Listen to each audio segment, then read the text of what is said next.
the next person is Daniel Rubinstein, Dr. Daniel Rubinstein. And Daniel, you're going to say something about Schrödinger's cat goes online. Yeah. I will, I can probably start from me because the title changed a little bit. Oh, so okay. I will just do the sharing. Keynote. And can you see? Yes. Okay, great. Thank you very much. Right. Hi. So let's get on with it. So I'm going to talk about embodiment and the experience of embodiment in online therapy. Now, the way I choose to approach it today is not philosophically, is not sort of through collecting data, is more by looking at an adjacent field to therapy, where the question of embodiment has been investigated and explored for a long time. This field, not surprisingly, is the field of visual art. Now, if you don't like visual art, especially contemporary visual art, now will be a good time to take a well-deserved toilet break. Okay, so the first image I want to show you, this is by Albrecht Dürer, the early Renaissance German genius from 1525. 1525, that's roughly the time of Henry VIII. And what we see here is, of course, a therapist examining a client, and you see that there is already a screen between them. That I think is quite interesting. I hope you see it. If you are on a small device, you might struggle. But Albrecht Dürer, the title of this work is Draftsman Drawing a Nude with a Perspective Device. Now, this perspective device is this grid, the framed grid that you see between the draftsman and the model. And he's looking at the model through the grid and then traces the grid on, traces what he sees on a grid drawn on a piece of paper in front of him. In that way, he gets an accurate depiction of what's in front. So that's how the screen, the same screen on which you see my presentation now, how the screen entered our lives 500 years ago. And what it brings with it, and that's I think is absolutely crucial, is a very specific relationship to being. Because while the screen allows the draftsman to capture the person in exact detail, in exact reproducible detail, at the same time, the screen stands situated between them and doesn't permit any physical, any direct contact. So in a sense, this is the moment at which being is replaced with knowing, when knowing gets the upper hand over being. And that's 100 years before Descartes came out with cogito ergo sum, I think therefore I am, which here I think cogito ergo sum is seen in this visible form. I can accurately represent, I can trace, I can take a living being and convert it to data, or convert this data into information. So this, you can see how the screen doesn't only offer you an access to another person, it also brings with it this Trojan horse of mathematizing everything, bringing everything under the auspice of accurate scientific representation. And of course, there is a power relationship here as well, because the draftsman who contemplates the woman with his eye is able to control her by this precise tracing and representation. It's interesting to know that the woman here represents a completely different philosophy, because I would say much more phenomenological, because the woman just lying there with her eyes closed and being really part of the landscape behind her. Her world is not separate from the world outside by a screen. She is embedded in it in a much more direct way. Okay, so here you see how the screen really stands between us and experience, and replaces experience with knowing. The next image is from the Korean artist Jan Nam Paik, 1975, and he is part of the Fluxus movement, another great art movement I think very important for psychotherapy. And here, the Buddha, it's called TV Buddha. The Buddha is meditating, contemplating the image of a Buddha, as you do, but the image of the Buddha is the video stream of the Buddha who sits in front of television. And here we get getting, I think, closer to another dimension of online work, of therapy online, because first there is this questioning of reality. Which is the real Buddha? You know, can the real Buddha please stand up? Is it the one on the screen? Is it the one contemplating the screen? Maybe the real Buddha is somewhere else. We also get in touch here with the kind of the paradoxical nature of online therapy, which sometimes I think can evade us when we get so used to it. And it is the fact that we can never get out of contemplating our own image in some way. And even though this is from the 1970s, it does remind me of a sentence from the sermons of Meister Eckhart, the mystic, who says, "The eyes through which I see God is the same eyes through which God sees me. My eye and God's eye are one eye, one seeing, one knowing, one love." So I'm tempted to say that the eyes through which I see the client is the same eye through which the client sees me. And we are moving on. Tracy Amin, My Bed. And I think that is very interesting, how, you know, perhaps 20 years maybe before therapy kind of discovered had its online moment, Tracy Amin explored something about the extreme vulnerability of letting a stranger into their personal space. And that image, that work really reminds me, you know, of situations working with clients when they bring us into their own bedroom, and when we bring the client into our personal space, and how that brings in so many issues around revealing intimate parts of our own being, something that probably would never take a place in the highly curated environment of the clinical setting, of the therapy room, you know, that you either rent by the hour or something like that. So it's also something that it's probably, this work really speaks about the messiness of life, and the question is how this messiness transmits in online work. Moving on, Barbara Kruger.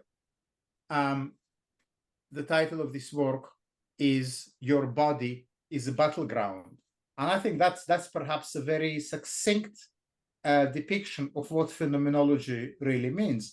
The body is a battleground really suggests that the body is not a vehicle for the mind. It's not some kind of shell in which kind of the pulsing computer in our head performs the calculations. Rather, the body is the site of struggle. What kind of struggle? Well, perhaps, I mean, you can think about this struggle on different levels, you know. Maybe it is our kind of analog existence and the quick jumps into digital that we all the time do without even noticing how strange it is.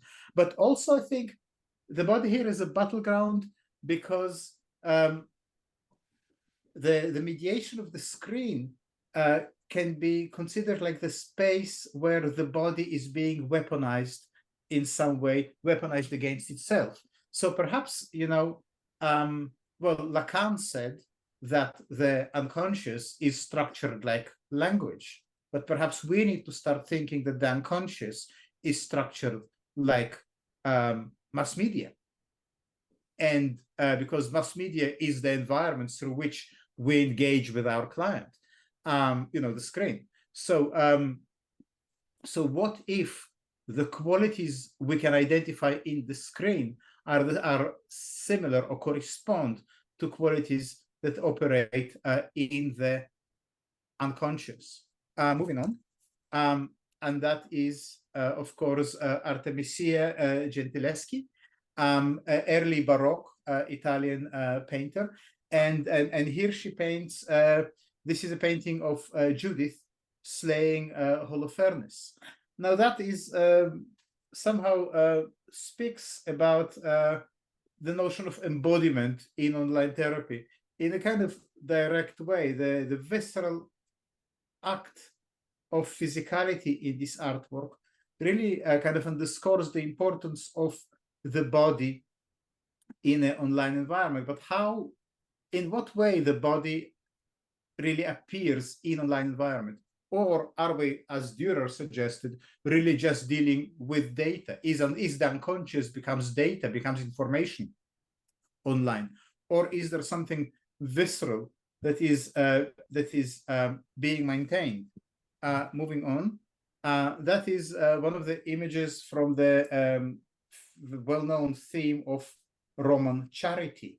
So the man in the picture was sentenced to death by starvation, and his daughter comes to visit him in prison and breastfeeds him. Roman charity is a very popular theme, and that kind of connects to the role of the therapist and the client online. The therapists are often thought of as a kind of nourishing, nursing, motherly figure, but to the extent that the therapist is a motherly figure, I think everything gets slightly perverted in the online environment. I'm also quite interested in the way the metal bars here in the window are like the pixels in the Dürer's earlier work. Now, is it the good breast or the bad breast? I'm struggling with that. So this kind of reversal of roles, this nourishing but not as we know it, and mothering but not as we know it. It's also quite interesting that the gaze of the woman is occupied with something else. She's probably trying to see if guards are coming to chase her away. So we don't have here this kind of the gaze, the meeting of the gaze of the infant and the mother that was so important for Winnicott, for instance. Moving on, Marcel Duchamp, 1917, the fountain, the famous fountain. So consists of a urinal turned on its back and signed Armat. Now, some might say that Duchamp here is trying to challenge traditional notions of art and aesthetics, prompting viewers to reconsider everyday objects as potential art. But I think it's interesting here to think about that in terms of sublimation and how sublimation operates online. It's kind of sultry to remember that the same screen on which our clients and us meet is the same screen on which a minute ago us or the client could be maybe did our online shopping or return something on Amazon or bought concert tickets or watch pornography, and it's always the same screen, and so this Duchampian work, I think, also shows how how the meaning is never derived from the thing itself, but from the way it is being told. It is in the telling, or if you like, in the context. In one context, this could be a receptacle for urine. In another context, this could be an artwork. And it's the same thing, but the dialogue that it is inserted into is different. Is different. Moving on. Frida Kahlo, the two Fridas, autobiographical painting by Frida Kahlo, 1930s Mexico. So there's a lot that is going on here, but it's kind of interesting how the connection between the two, if you don't look at it as a mirror image, but it sort of makes you realize that online, perhaps especially, even just in this Zoom environment that we are immersed in at the moment, how no one exists individually. We continuously co-produce each other, and Frida's blood is flowing between the two bodies. So I think this work somehow underscores the tendency to perceive the world solely through immediate sensory representations. ignoring the intricate ways in which these perceptions are intimately tied to our embodied experience.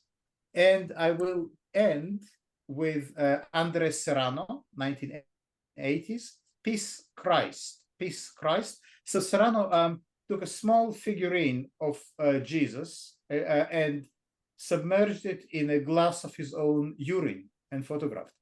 So that I think is very interesting, both in terms of the kind of the image is unresolved. It's a beautiful romantic image of a crucifixion, you know, with overtones of perhaps blood and sacrifice and divine light and you know, other kind of romantic notions. But then it's also a crucifix submerged in urine. I think that's also kind of interesting in terms of the exploration of taboo, and especially the work of Sigmund Freud, when the taboo is strongly connected to the unconscious and to Oedipus complex, and the way it challenges social taboos and invokes strong emotional reactions in the therapeutic context. Individuals often need to confront their own taboos, repressed emotions, and symbolic representations of their inner conflicts to achieve some kind of sense of growth. And it's interesting how an image of that kind can actually be a catalyst for this sort of exploration. And I'm done. Thank you. Great. Thank you very much. We have a few minutes before the respondent. So any sort of comments or questions someone might want to ask? Yeah, Daniel, I was just going to say, I love that. I love it. There's something about what you've managed to just convey in a way that seems to have elicited so many emotions. You know, we've spent today kind of absorbing information and receiving things and hearing things, and then see those images. I can hear what you're saying, and I can hear what you're seeing and how you're telling that story, while still embodied in all my own experiences of the images. And it's just, yeah, I mean, I just wanted to put that out there, that it really felt so different. It really, really felt different to experience that. I say, rather than hearing it, experiencing it. So, yeah. Thank you for that. Brilliant. Well, Daniel, when can you say that those or other images are embodied, lead to the experiences of embodiment, and when of disembodiment? Yeah, why not disembodiment? I'm fine with that as well. Yeah. Right. I don't, you know, embodiment and disembodiment are on the same spectrum, aren't they?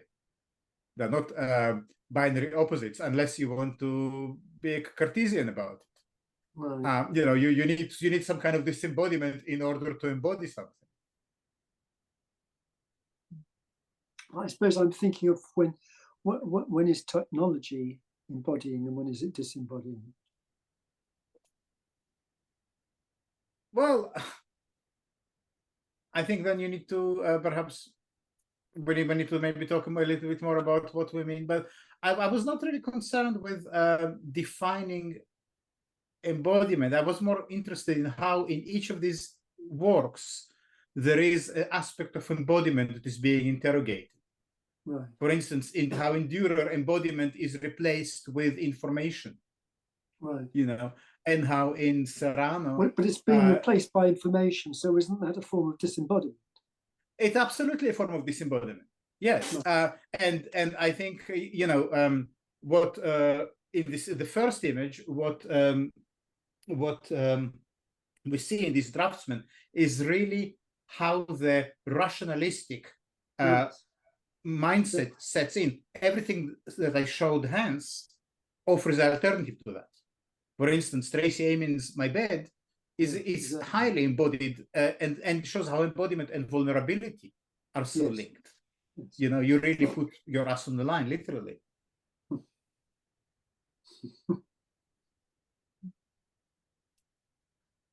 Thank you. Daniel, Thanks. Could I just say something? Thanks, Daniel. That was really great. I really enjoyed that. It was enjoyable. So I've kind of lost myself in it. But that first one of the woman being looked at through a screen, yeah. What I was imagining was, what is the woman's experience of looking through the screen at this draftsman looking at her through a screen? well, interestingly, if I can go back to this image, if we have a minute, the woman is not looking. The woman's eyes are closed. Right. Okay. She doesn't need eyes. She experiences the world phenomenologically. So it's an experience. Her body is a vehicle of knowing the world. For the draftsman, it's just the eye. You know. Yeah. So what I think Dürer captures here is our gradual transition from embodied experience of the world to privileging the eye as this rational, logical vehicle by which to capture the world as information. You know, Heidegger later laments that we have done that, but that's basically the Cartesian model presented as an image 100 years before Descartes. I wonder, is he saying something about feminine as embodied? Lots of people who wrote about this image, you know, pulled it into this. Okay, I haven't seen it. It's quite evocative.